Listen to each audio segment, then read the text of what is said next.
श्री गणेशाय नमः. श्री स्वामी समर्थ. कधी वाटतं देवघरात जाऊन स्वामींच्या चरणांपाशी नुसतंच बसावं. काही मागायचं नाही, काही बोलायचं नाही, फक्त बसायचं.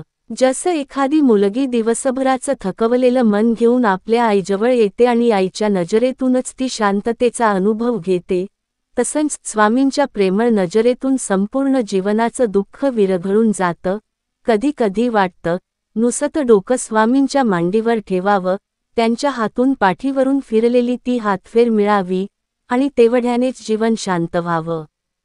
स्वामी काही बोलत नाहीत, पण त्यांच्या नजरेतून होणारे संवाद हेच सर्व काही सांगून जातात. त्यांच्याजवळ बसल्यावर जाणवतं खरी शक्ती ही मौनात असते. पूर्णविराम. स्वामी, तुझवर विश्वास आहे, एवढं एकटंच वाक्य मनातून म्हणा. पहा, तुमचं बंद नशीब देखील उघडेल. आजचा संदेश. वेळेची साथ क्षणभंगूर असते, पण सत्याची साथ आयुष्यभर टिकते.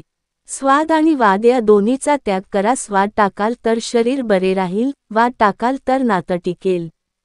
कुणाचं मन दुखावून मिळालेलं सुख ते खरं सुख नसतं. त्याचं आयुष्य लवकरच रिकामं होतं. स्वतःच्या कर्मावर आणि परमेश्वराच्या कृपेवर विश्वास ठेवा. योग्य वेळ आली की तुम्हाला इतकं दिलं जाईल की मागण्यासारखं काही उरणारच नाही. स्वामी म्हणतात, जीवनात सर्व काही परत मिळू शकतं, पण वेळ आणि योग्य माणूस पुन्हा मिळत नाही.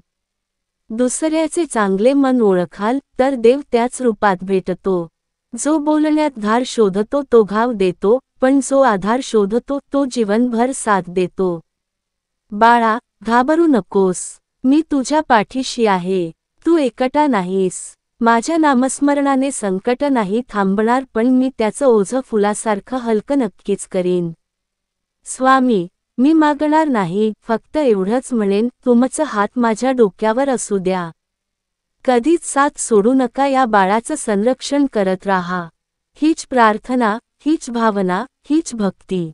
मित्रांनो, हा संदेश जर तुमच्या मनाला स्पर्श करत असेल तर तो इतरांपर्यंत पोहोचवा.